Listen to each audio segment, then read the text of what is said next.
मन्नाथ श्री जगन्नाथ मदगुरु श्री जगतगुरु मदात्मा सर्वभूतात्मा तस्मै श्री गुरवे नमः। नीलाचल निवासाय नित्याय परमात्मने बलभद्र सुभद्राभ्यां जगन्नाथाय ते नमः। क्रियायोग परंपरार समस्त गुरुमानकु मु प्रणाम करुछि। विश्वर प्रत्येक संप्रदायर गुरुमानकु मु प्रणाम करुछि। उपस्थित भगवत स्वरूपगण सबुरी भितरे जगतर नाथ जगन्नाथ को उपलब्धि करी मु प्रणाम करुछि। आमे माने महान उद्देश्य महान लक्ष्य नहीं समस्ते आश्रम को आसीचे। महान लक्ष्य महान उद्देश्य जो माने क्रियायोग आश्रम को आसीचंदी, क्रियायोग परंपरार गुरुमान पाखक आसीचंदी। प्राय सेमानकर लक्ष्य भगवत दर्शन आउ भगवत उपलब्धि। तेणु अनेक मध्य वासना आउ कामना नहीं आश्रम को आसी थांती एवं गुरुंकर शरणापन्न होता। समस्ते महत उद्देश्य नहीं महत लक्ष्य नहीं केबे गुरुंक पाखक आसी न थांती। जो मानकर प्रारब्ध बहुत बलवान थाए, सुसंस्कार थाए, जेतबले जीवात्मा आउ किछि चाहे नहीं केवल से परमपिता परम ब्रह्म को चाहे सेतबले से साधना करने को बसे। जे कामना आउ वासना नहीं आश्रम को आसी थांती सेमानकर साधना एते ठीक ठीक हुए नहीं। समस्तंकर किछि ना किछि अनुभूति अनुभव रही।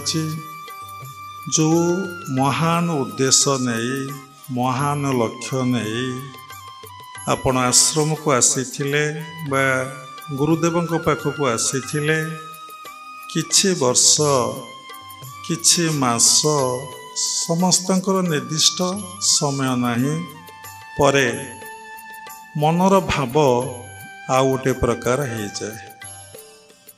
जो माने सत पाई आसी थांती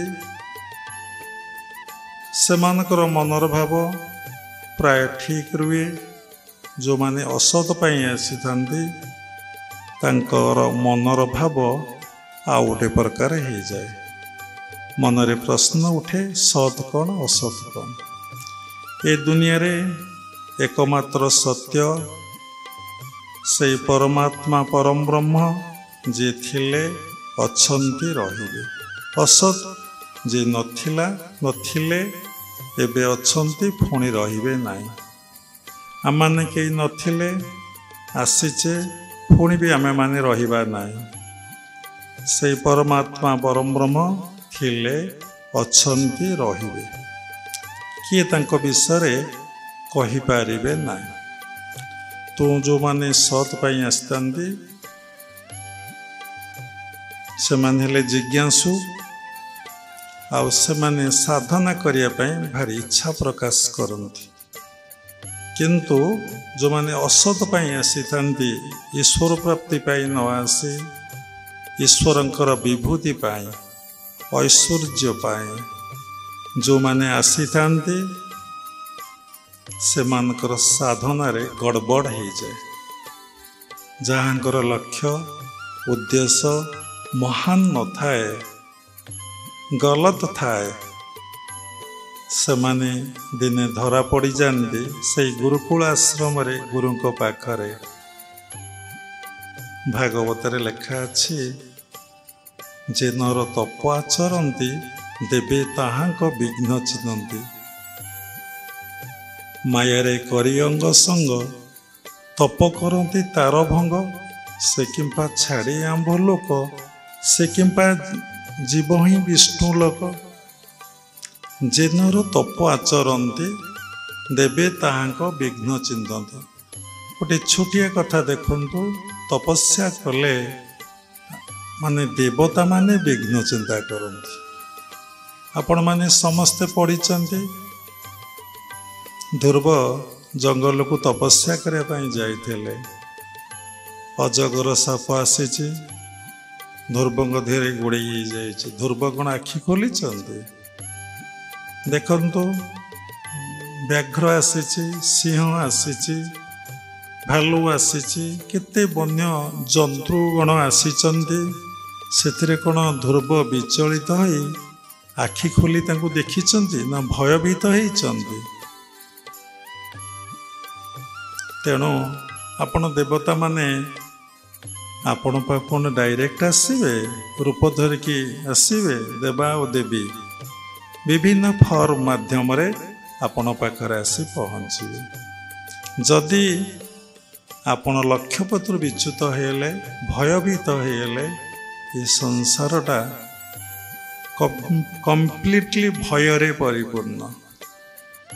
ଆମେ ଦେଖିଛୁ ପ୍ରତ୍ୟେକଟି ଲୋକ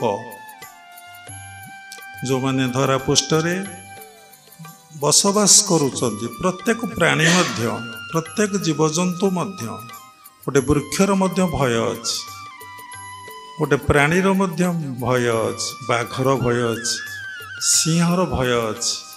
ବାଘ କେତେ ବଳବାନ, କେତେ ମାନେ ଭୟଙ୍କର, ତାର ପ୍ରଚଣ୍ଡ ଭୟ ଅଛି। ତାକୁ ଯଦି ଗୋଟେ ବନ୍ଧୁକ ଦେଖାଯାଏ, ବାଘ କ'ଣ ରହିବ? ଦୌଡ଼ି ଦୌଡ଼ି ଦୌଡ଼ି ଦୌଡ଼ି କୁଆଡ଼େ ଆଜ୍ଞା ଚାଲିଯିବ, ତାର ଭୟ। ସିଂହ ବି କେତେ, ପଶୁରାଜ ସିଂହ, ତାହାର କେତେ ଭୟ। ସମସ୍ତଙ୍କର ଭୟ ଅଛି। ମନୁଷ୍ୟର ଭୟ ବର୍ତ୍ତମାନ ଟାଇମରେ ଏତେ ଭୟଙ୍କର, ତାହାର ଇମାଜିନ୍ ବାହାରେ, କଳ୍ପନାର ବାହାରେ। କାହିଁକି ଭୟ?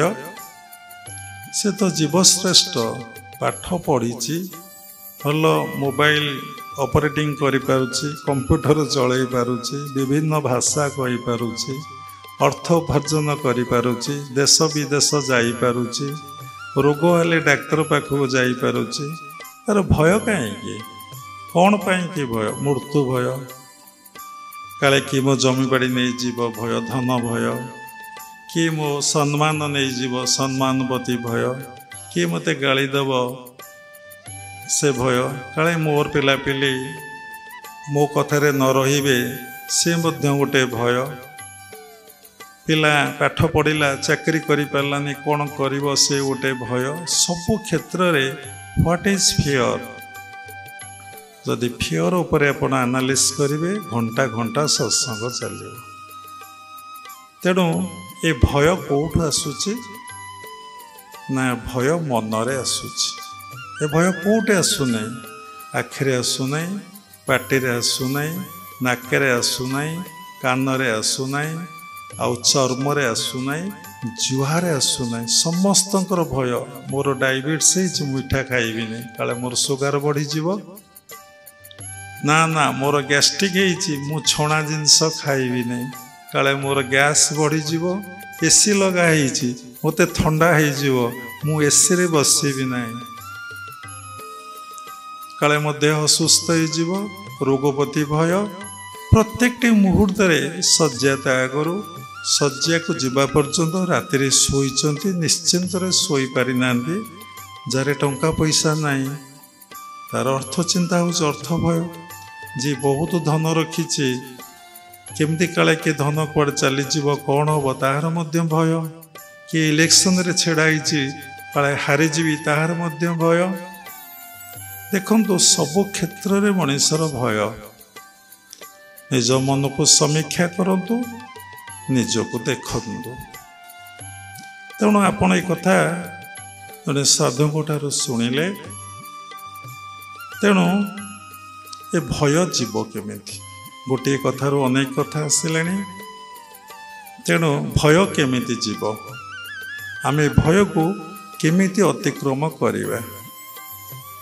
ଭଗବାନ ଭାଗବତରେ ଉଲ୍ଲେଖ କରିଛନ୍ତି, ଏକାଦଶ ସ୍କନ୍ଧରେ, ଶରଣ ପଶ ମୋର ପାଦେ, ନଡର ବିଷୟା ବିଷାଦେ, ମୋର ଚରଣ ଯିଏ ଚିନ୍ତଇ, ସଂସାରେ ତାର ଭୟ ନାହିଁ। କ'ଣ ଏ କଥା? ନା ଶରଣ ପଶ ମୋର ପାଦେ, ନଡର ବିଷୟା ବିଷାଦେ, ମୋର ଚରଣ ଯିଏ ଚିନ୍ତଇ, ସଂସାରେ ତାର ଭୟ ନାହିଁ। କ'ଣ କୁହାହେଲା ଏ ପଦରେ? ନା ଶରଣ ପଶ ମୋର ପାଦେ। ତାହେଲେ ଭଗବାନଙ୍କର ପାଦ ପଦ୍ମରେ ଯଦି ଆପଣ ଶରଣ ପଶିବେ, ତାହେଲେ ନଡର ବିଷୟା ବିଷାଦ, ଯେଉଁ ବିଷୟ ରୂପକ ଭୟ ରହିଛି, ମୁଁ ମରିଯିବି, ସର୍ବଶ୍ରେଷ୍ଠ ଭୟ ଏବେ ଆସିଛି, ମୁଁ ମରିଯିବି କି, ମୋର ହାର୍ଟ ପ୍ରୋବ୍ଲେମ୍ ବାହାରିବ କି, ମୋତେ କ୍ୟାନ୍ସର ହେଇଯିବ କି, ମୋର ଆକ୍ସିଡେଣ୍ଟ ହେଇଯିବ କି, ସବୁ ସମୟରେ ଭୟ। ମୋର ଚରଣ ଯିଏ ଚିନ୍ତଇ, ଭଗବାନଙ୍କର ଚରଣକୁ ଯିଏ ଚିନ୍ତଇ, ସଂସାରେ ତାର ଭୟ ନାହିଁ।